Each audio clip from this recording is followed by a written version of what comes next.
Okay. All right. Good evening. Uh, to this evening's Sichos Haran. As I said before, being that the Sichos that we're learning tonight are very, very short, and the second one is something that I will actually have problem of expanding on its own. So we'll sort of like make a mixture of them together. Ich is Sicha number 8 and Sicha number 9 of Sichos Haran. And Rabbeinu says as follows: Ksheloimdin mila de paranusa. When one is learning words of paranus, of laleno, of bad inyanim. Kigon ksheloimdin ilches avelus v'chayotze. When somebody learns the halachas of avelus laleno, says Rabbeinu, en le'ayin sham harbe. Don't look deeply into this. Don't stay with it. Don't learn be'iyun. Ki en tzrichen lahamik hamachshovim komus ka'elu. Because one should not invest and dig deep his thought in such places. Ki hamachshava yesh la teikev gadol, because the machshava has tremendous power. Kavua b'mokem acher, as it says in the Likutei Moharan, Chelek Aleph, Siman Kuf Tzadik Gimel.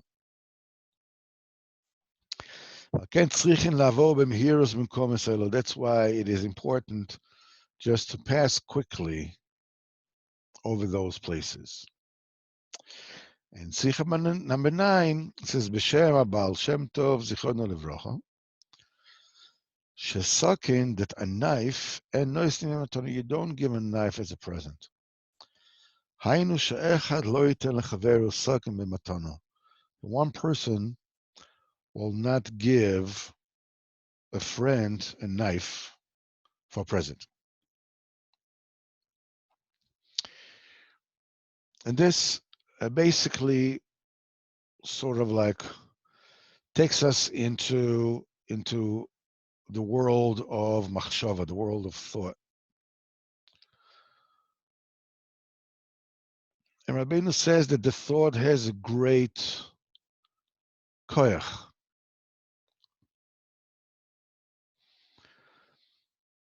And the thing is that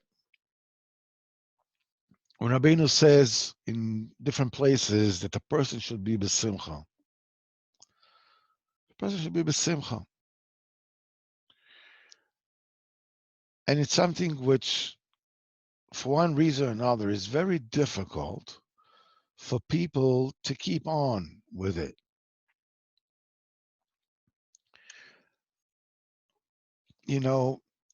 Sometimes you have a conversation with someone, and during the conversation, the exchange maybe gets heated, and maybe you get offended, maybe whatever it is, you have some kind of a. B'kitzur, you finish the conversation, and you have more things to say. Finished, it's over.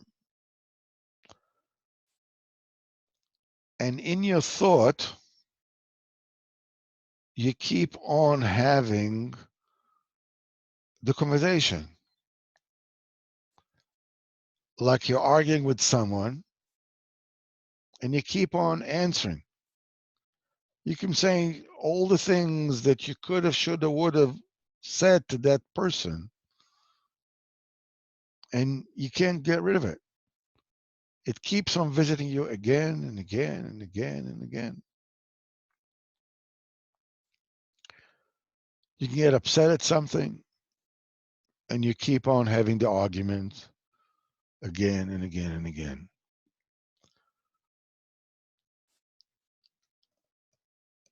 You can start a conversation with someone, and you're absolutely certain that that person will not agree to whatever it is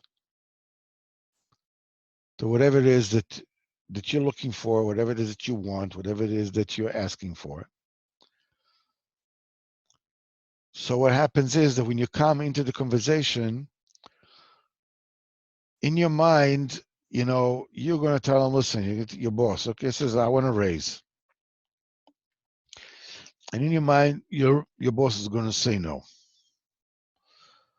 And you're going to say, why X, Y, Z, he already got a raise and this and this and that. And he will say, well, whatever it is, and you will give an answer, if you don't treat me like this. Now, all this is taking place in your head. If you didn't even reach your boss's room. You didn't even knock on his door. It could be between you and your wife. You didn't even start the conversation. And many times you find yourself that you're stepping in and you start the conversation with the fifth answer.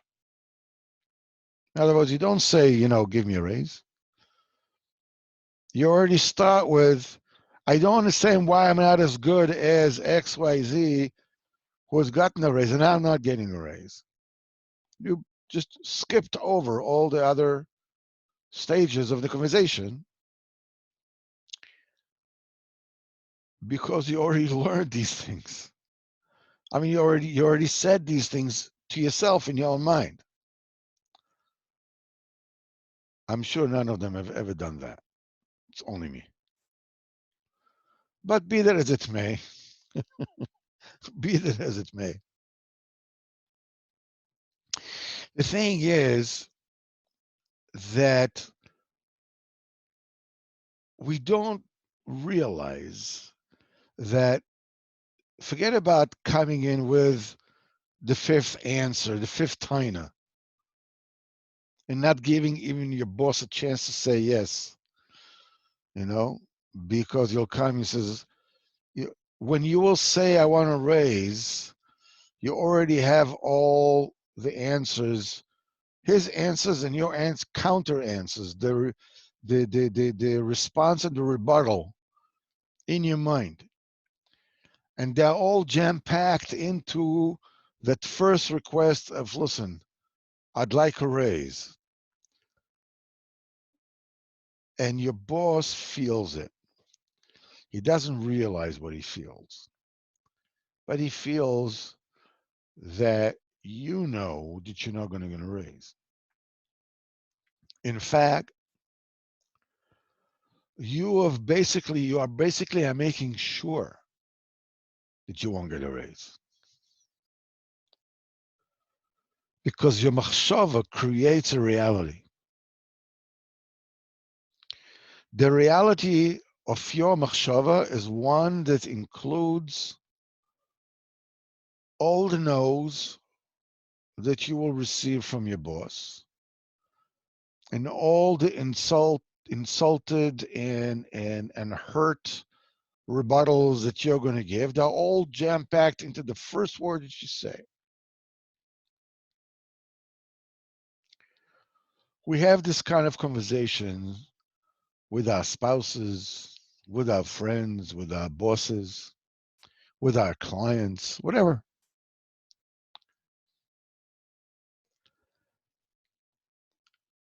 In fact, the machshava and the way that you think and what's going on in your head in the very beginning, in fact, before you even start, determines what the outcome is going to be before you said the first word. The machshava, let me see, somebody is trying to get preservation. I'm not sure what that means, but I'm sure this is the professional lingo for what I'm saying. Our thought predetermines the result it creates a reality. This is in the inyanim of Olam Hazeh. But this is true about everything. When a person approaches another person, could be his spouse, could be, you know, could be anybody, and in his mind, so I'm going to have an argument. I know I'm going to have an argument. It's not. I mean, it's like a guess what's going to happen. You're going to have an argument. Masha'en ken, if you have it in your mind, if you have the seichel to understand that your machshava predetermines what is going to be, and you're going to speak to your spouse, and in your mind you're saying to yourself, I'm going to have a wonderful conversation with her. Now, she might come up this way, come up that way, but that doesn't make a difference. At the end, we're going to have a wonderful talk because this is what I'm going to do. And guess what? You're going to come, you're going to start talking, and people will revert to that which we're used to. But because in your machshava, you know that this is the thing that's going to happen, but you're not going to give into it, you are going to have a wonderful conversation. The result will be that you will have a great conversation. You will make it so. You'll realize suddenly, that the conversation you refuse to get rattled because in your mind, you decided in advance that you're not getting rattled. You're not getting rattled. And I will make sure that this conversation ends up good. Lo and behold, surprise of all surprises, it becomes a wonderful conversation. The machshava has a great, great koyach.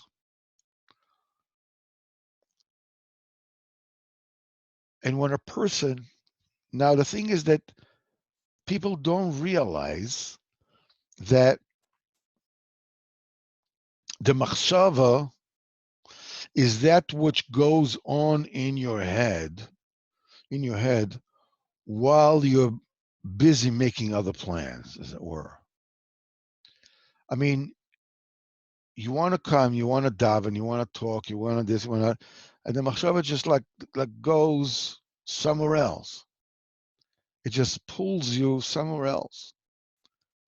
Because any conversation that the person starts, in fact, any thought that the person initiates in his own mind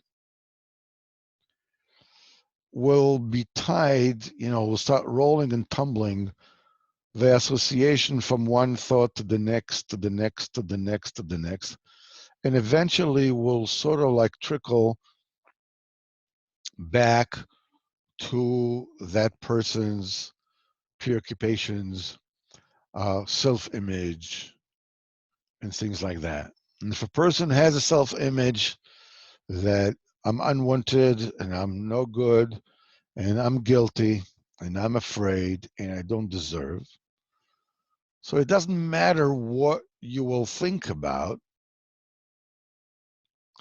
You'll have a thought that leads to a thought that leads to a thought, and at the end you'll find yourself thinking the same thing, same old, same old. You'll find yourself in your story all over again. And we're not even talking about that the machshava is a great koyach, not to think machshavas of Avera. We'll leave that aside. That's a conversation all its own. But what I'm talking about is a reality where you find that you are chained to your story. And no matter how you start thinking, let's say you say, okay, you know something, today I'm going to be happy. I'm going to start. It's going to be wonderful. I'm going to have a great and before you know it, you end up being exactly same old how it always was.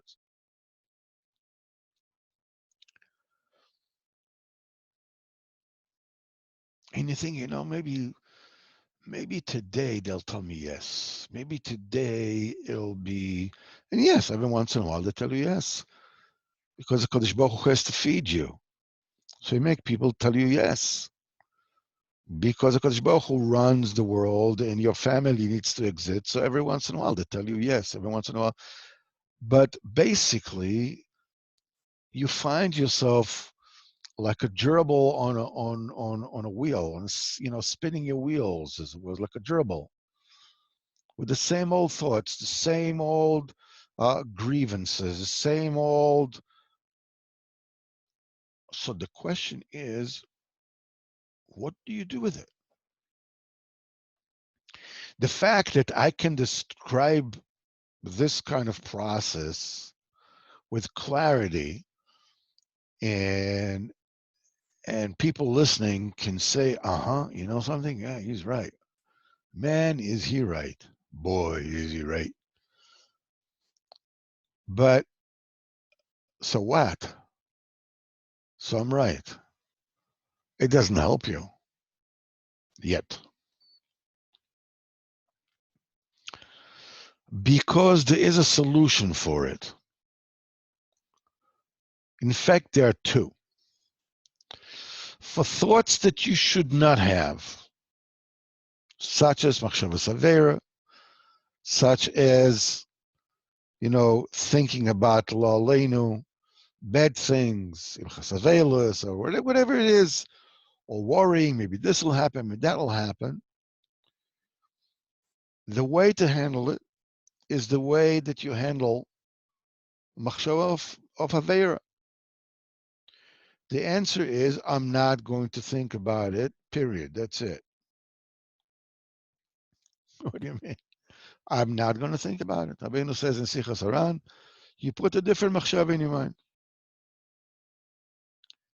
In fact, you can have the corona serve you in such a case.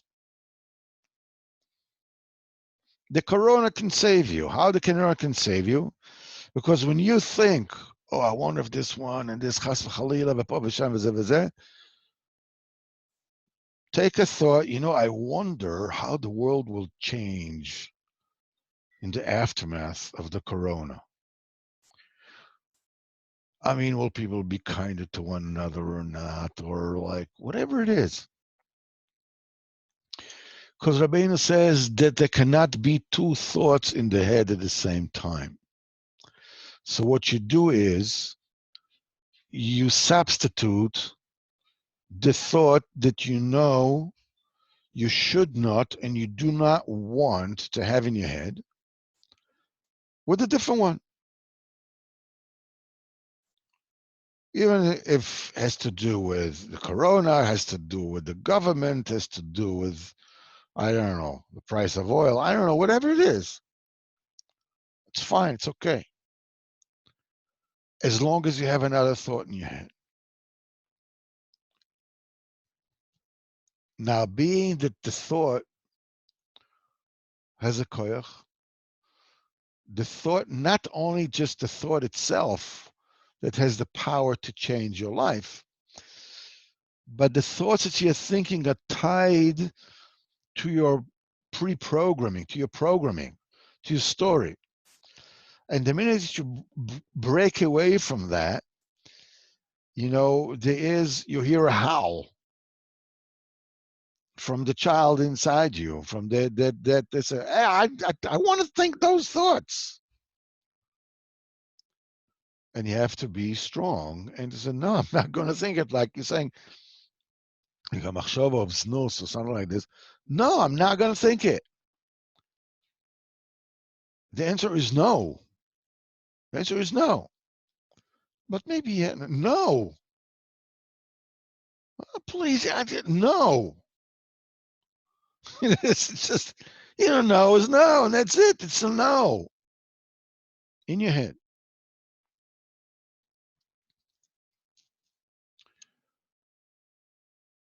But then, what do you do with the whole process of I'm always get led to my story. I'm always get, you know, I always I manufacture scenarios for the future in which situations blow in my face, in which people will reject me, in which you realize that you have somebody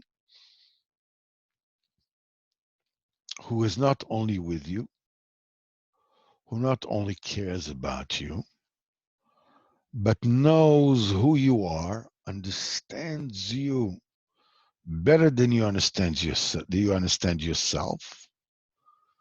And you can talk about it. It's a Kodesh Baruch Hu. So when you go and you make Hizbedus and you open up and you bring that stuff up, you bring that stuff up, you talk about it. I'm a prisoner of my thought, Ribono Shel Olam. You can count to Kodesh Baruch Hu, for instance, that they say when a person comes to Kodesh Baruch Hu and he starts whining, Baruch Hu says, well, time out, just a minute. You have nothing to thank me for? Everything is so bad in your life. Nah, what? Everything is bad. Nothing is good. The answer is, yes, I know that there's plenty good in my life. But everything which is good, I take for granted. It's good, it's good. No, what do you want me to do? Write a whole Megillah about it? It's good, enough. But it's the bad stuff I can't get used to. And plus, my story is dragging me there again, again, again. What do I do about that? The answer is you talk about it to HaKadosh Baruch Hu. Give you, for instance, you're supposed to thank HaKadosh Baruch Hu.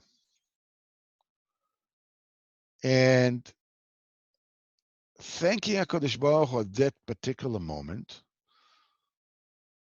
I'm not even talking about times when I'm upset. I'm talking about times that, I just go and I make his bedus and it is what it is. And what happens is that when I say thank you, Kodesh Baruch Hu, it's like, if anybody told me thank you in such a way, I would probably throw at that person something heavy and hard. That's the way you say thank you. I'm already behind the eighth ball. I already am feeling guilty. I want to say, what I really want to say, I want to whine. I want to complain. That's what I really want. But, Kodesh Baruch Hu says, you know what, I'm not doing anything good for you, so I'm supposed to thank.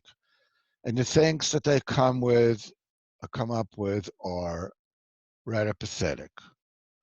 They're superficial, like thank you, like in bar mitzvah speeches, thank you, my mother and my father, for giving me life, for bringing to this world, blah, blah, blah, blah, blah, blah. And you sound so genuine and so absolutely electric. It's about as interesting as watching paint dry, right? So the answer is, you realize HaKadosh Baruch Hu is in your mind, is in your thought. He's for you. He cares about you. He understands you. So you can start your thanks to Kadosh Baruch Hu by saying, Ribono Shel Olam, the truth of the matter is that in my heart, all I want to do is complain. But the truth is that I'm extremely grateful. I know that I'm saying I'm extremely grateful, and it comes out dry and flat. That's because I take, obviously, I don't know, one part or in a million of all the good that you do to me. There's one part out of the million of a billion, whatever it is, that I'm grateful for. Everything else I'm taking for granted. So I'm taking some of the stuff. I mean, I don't have enthusiasm to thank you for all the good that you give me. Some of it is because I'm taking it for granted. Some of it, a large part of it, is because I'm not even aware of all the good that you do to me.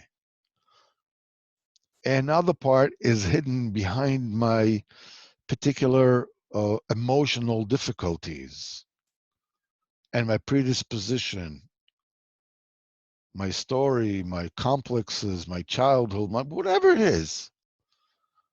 And all those things, all these things prevent me from being able to thank you properly. So I'm asking you, Ribono Shel Olam, being that you understand me completely and you're on my side, the bekoyach of the tzaddik, who is I'm a kusha to, the flat, unexciting thanks that I'm giving you will be considered as if I thanked you profusely on all the things that I really am supposed to thank you. And with all, because you know, Ribono Shel Olam, that if I were to be aware of this, if I wouldn't be chained by my own need, addiction to rejection or addiction to failure, addiction for, I know that whenever something good happens, then whenever I'm matzliach, then something, chas v'chalil, something not good will happen. All those things, it's a jail that I'm in. Ribono Shel Olam, you put me there because that's the proper tikkun for my neshama. And these are the things that are disabling, they are not enabling me to say thank you to you, Ribono Shel Olam, the way that I really should. So you know something, Ribono Shel Olam, do me a favor. Take whatever thanks that I say, any which way that I say, as if I said it like David HaMelech, all out. You'll be amazed what happens next.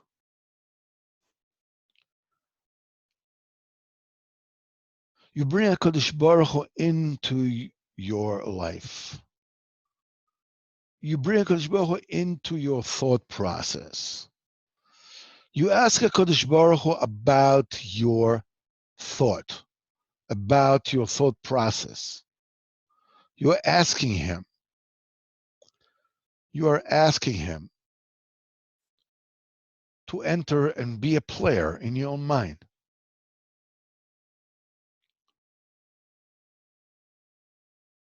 And he will. He absolutely will. You'll realize that this kind of intimacy of relationship with the Kodesh Baruch Hu is probably the most freeing moment in a person's life. Because it's so easy to walk around in this world feeling that everybody is your enemy. Kevyochel, even Chas v'Chalila Kodesh Baruch Hu. Eov, it says, Eov, maybe Eov, Ribono Shel Olam, maybe The letters were mixed up. Eov and Oyev. Instead of Eov, you saw an enemy, Oyev. Because Baruch said, Eov and Oyev were mixed to me. A single hair that grows in a single follicle, don't get mixed for me. And Eov and Oyev. But it's very easy for a person to feel Chas v'chalila, as if HaKadosh Baruch Hu has it out for him. Now, being that we are believing Jews, so we're not going to admit it. So what are we going to do? Not even to ourselves. So what are we going to do? We're going to blame everybody else around us. My wife, my spouses, my boss, my friends, my enemies, I don't know, whoever it is, I blame everybody.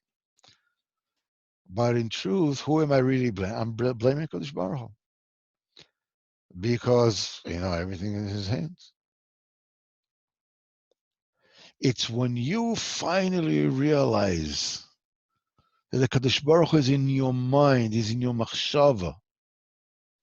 He knows what's going on. Not only he knows what's going on, but he programmed you to be exactly where you are. So work with him. Work with the Kadosh Baruch Hu. Bringing into your thought. Because even if you're not successful in the first time, and the second time, and the third time, the fourth time, as long as it takes, the truth of the matter is that you are already working and changing things because you are working on it with HaKadosh Baruch Hu. You took him in. HaKadosh Baruch Hu is not your adversary anymore. He's the one that programmed you, that led you through the life that you had, the childhood that you had, because this is what your neshama is supposed to go through in this world. And he's inside your thought, and you realize exactly what the difficulties are, and you open it up with him, and you ask him, please help me. And slowly but slowly he does, and you'll feel it. When HaKadosh Baruch Hu helps you with your thoughts, suddenly new inner universes open up to you in your own mind. Let's say that you're in debt, okay? A person can be in debt. The debt can be, for me, immense. People who are really go-getters, they get into debts of millions. People who are schlubs like me, they get the debt of, I don't know, $100,000 or whatever. The more tichtig you are, the more this, the bigger the debt. And you take a look in your life and you says, like, there's no way I'm paying this. I mean, there's just no way. I don't make enough money, and on this and on that, whatever it is. What, somebody's going to come up and money is going to drop from Shamayim, or somebody's going to come and give me a gift. How is this going to? The point is that what you need to do is you have to go to Kadosh Baruch Hu, and once you realize Kadosh Baruch Hu is there, you realize, listen, these debts are going to get paid. They're going to get paid. Why? Because two things. First of all, they're going to get paid either in this world or the next world. As long as you work to do whatever it is you can to pay those debts, even if you pay a cent on $100, okay? But that's what you can do, or this is what your mind allows you to do. Subjectively, this is what you can do. I'm not going to objectively. This is a subjective world. It's inside your mind. Once you start the process, you tell Kosh Baruch Hu, I know that the debts are going to be paid this way, that way, in this world, the next world, this incarnation, next, I don't know. But eventually, you're going to settle the cheshbon. So I'm asking you, do me a favor, take care of it. Let's do it now. I'm in. I'm in. I'll do whatever it is that I can.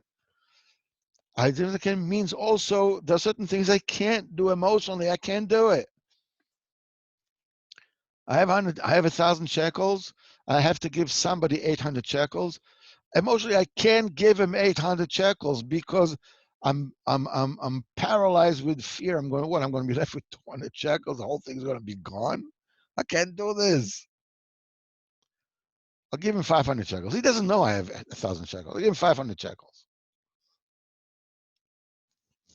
And by the time you get to him, he says, I'll give him 250. It's just like, by the time you get either I don't have money or whatever it is, 50 shekels. I don't know. The point being is HaKadosh Baruch Hu can work with that. HaKadosh Baruch Hu can work with that. I can very easily, beat myself up. Why am I so pathetic? Ribono Shel Olam, why am I so pathetic? It doesn't matter. It doesn't matter. You're pathetic because HaKadosh Baruch Hu needed you to serve him and to make the birurim of your neshama by being pathetic while in a pathetic, state. It's fine. It's legitimate. It's 100% okay.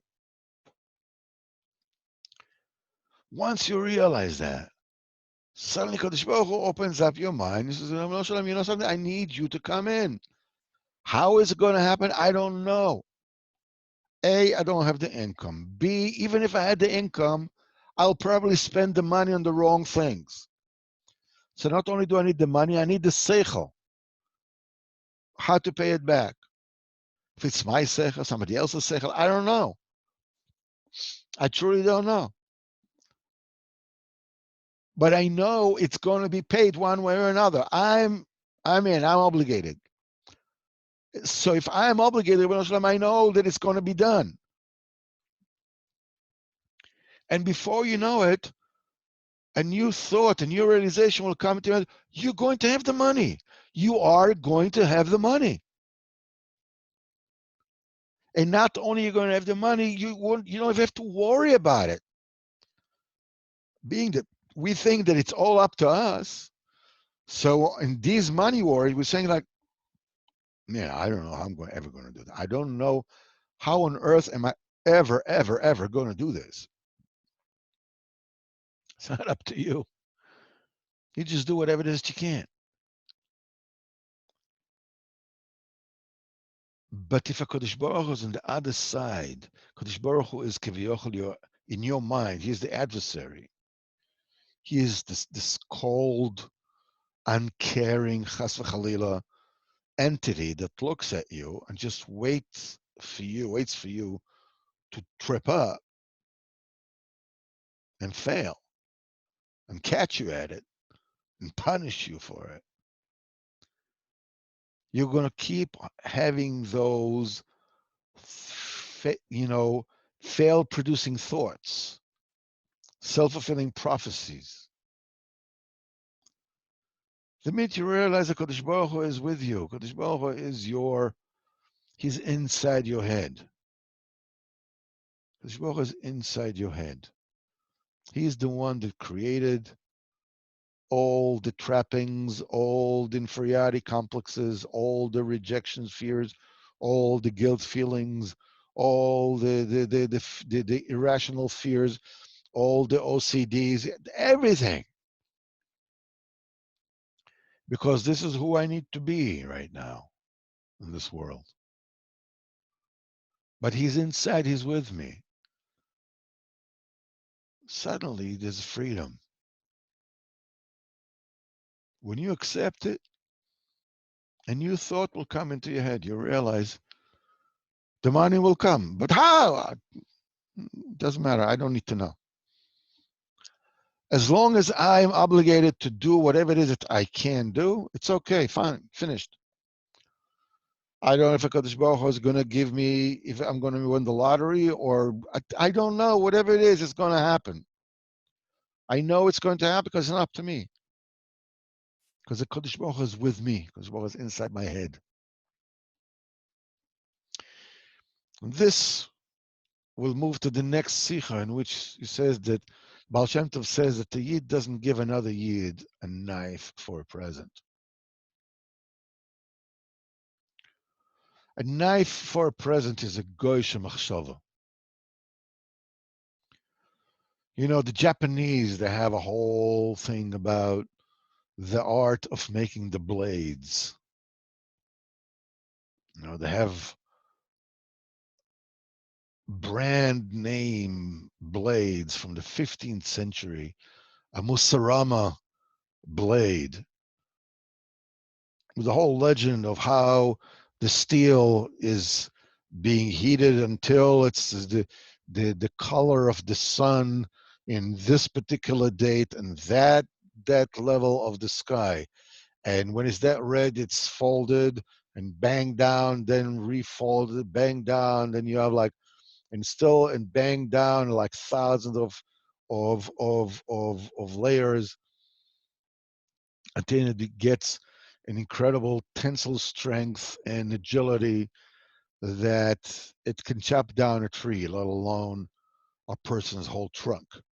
Shemirachem.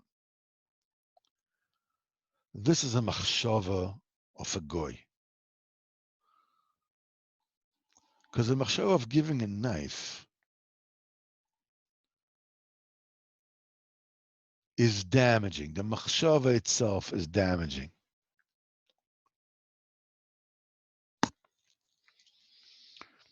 Neve, I see you have a whole horde of horses behind you. Amazing.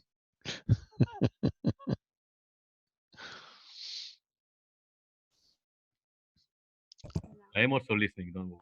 I know. At least we have horses. I mean, if we need to get any place, it's the horsepower. The nakuda is your thought process matters at every given moment. HaKadosh Baruch Hu is in you in the machshava level. You are not alone. You are not alone. You have to say to yourself 1,000 times over, that place inside your head that is always alone, that nobody understands, that nobody really knows what's going on in there, you're not alone. In that place, you're not alone. You can you can discuss anything that goes in there with Kadosh Baruch Hu, because he's on your side. Giving a knife to somebody means that you're living in a world of me against you. There's somebody else. There's a relationship. It's like thinking lo aleinu about Hilchas Avelos or whatever it is that just positive. Give gifts that will elevate. Think thoughts that are positive. And if you have a problem with it, no problem. There's somebody who is with you inside your head that you can talk to, that you can trust, that you can share, that you can ask to help you with that which is going on in your head. In the very same way that we said that when a person is stuck in a veil and is trying to get out and is trying to get out and is unable to,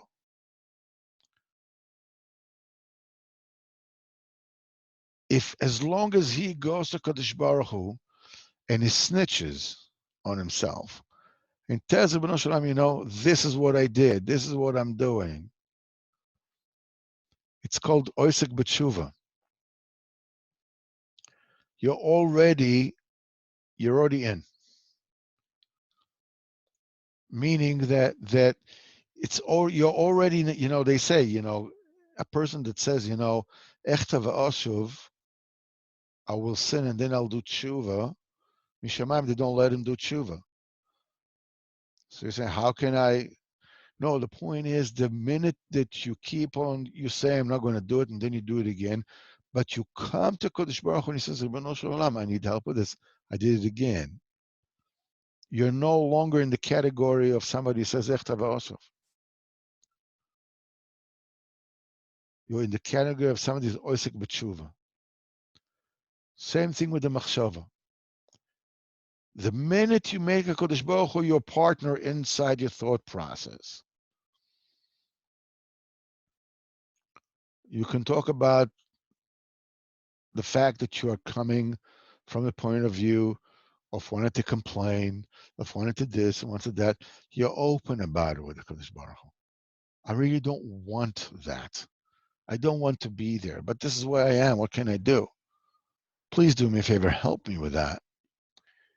And this is when you can start advancing. Because you have to understand something, and with this, B'ezrat Hashem, we'll finish.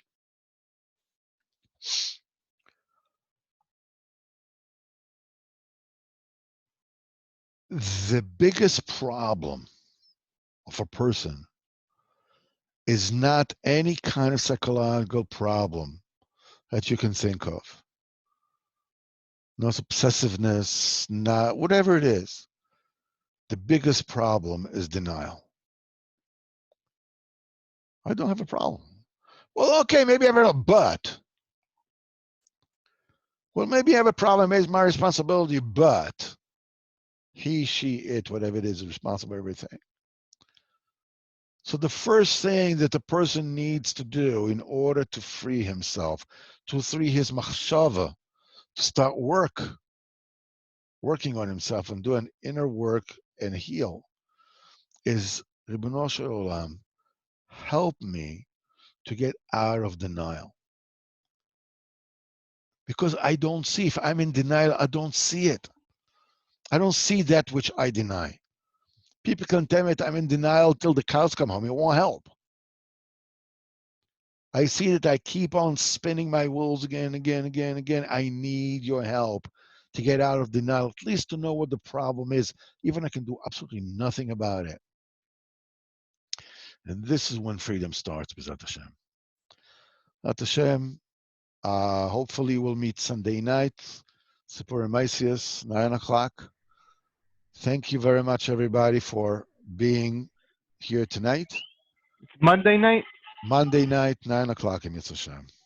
I have a question about what we learned.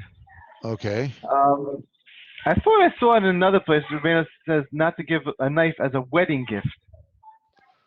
No, I just showed the Sicha. I know, but is there another place about a wedding gift? I don't know. This is the place where it says don't give as a gift at all. I'm sure this includes a wedding.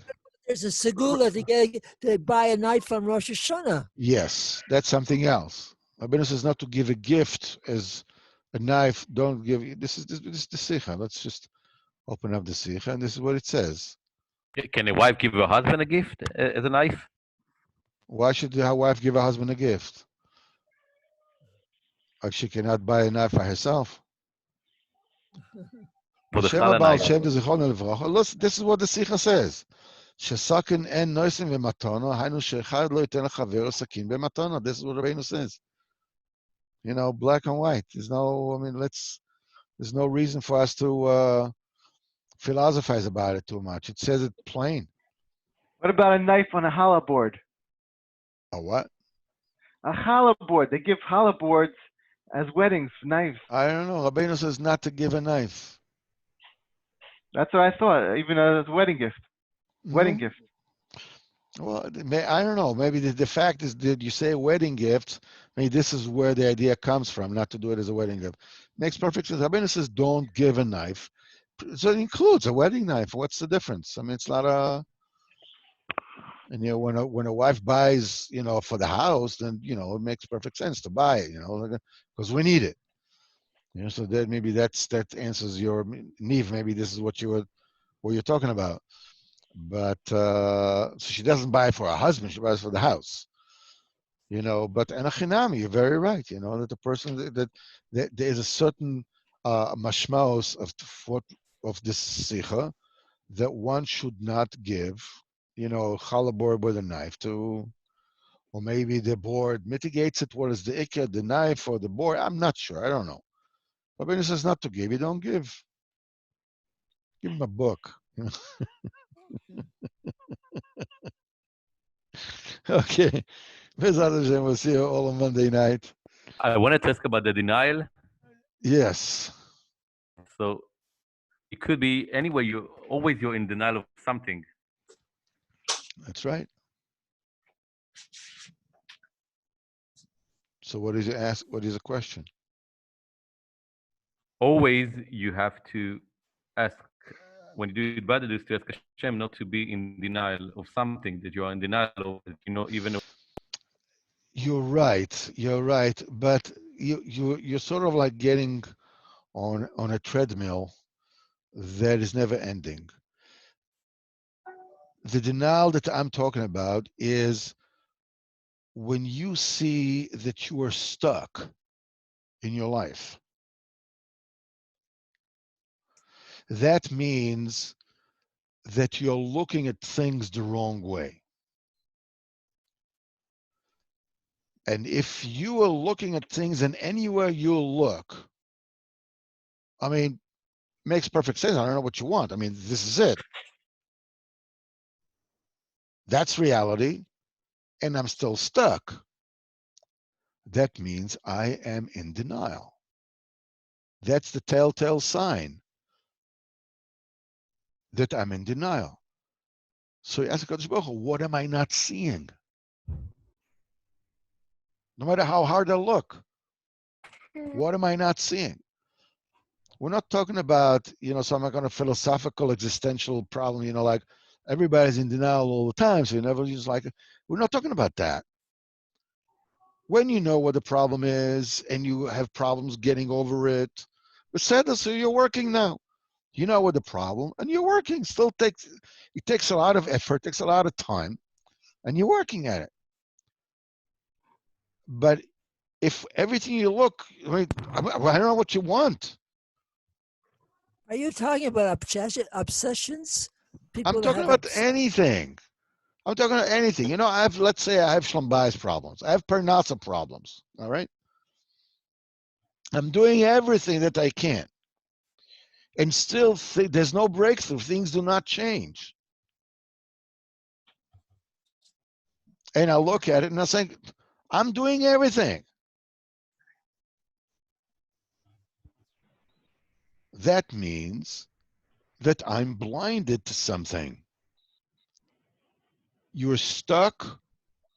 Being stuck means that you're looking reality from the wrong point of view. So if you don't see what the problem is, that means that you're in denial. So you ask him, do me a favor, please take the mask off. Show it to me. Once he shows it to you, you realize, oh, okay. So the problem is in the thought process. The problem is that I keep on thinking those things, these defeatist thoughts again. Okay, there's a different avoider. But there is a solution. It's gradual. But there's a solution. But if I refuse to look at it, I may know somebody told me that might be the problem, but it means you're in denial. And it's okay. It's okay. Because Baruch Hu can help with that. What do you mean by being in denial? It means that I don't have any problem. That's her. What do you mean? You say I don't have a problem? I'm doing everything is okay. I'm fine. My boss is crazy. My wife is crazy. My clients are crazy. I'm okay. I'm fine. So you're not working on yourself. I mean, no, you are. The point is you don't see even what to work at. Once you know what the problem is, it still doesn't mean the problem is over, but it's 50% gone. It's 50% over. Now it just takes working on it. But before you even see it, it's a story. You don't even see what it is. How on earth are you supposed to take care of it? How can you? So use the fact that everything is wrong, yet, I don't know, I mean, it's all them, it's not me. I'm doing everything I can. That means the problem is inside me. The problem is inside my thought. I'm blind. Even though I'm open up my eyes. The minute you open up your eyes, the minute you know Kadosh Baruch Hu is your partner, Kadosh Baruch Hu is your ally.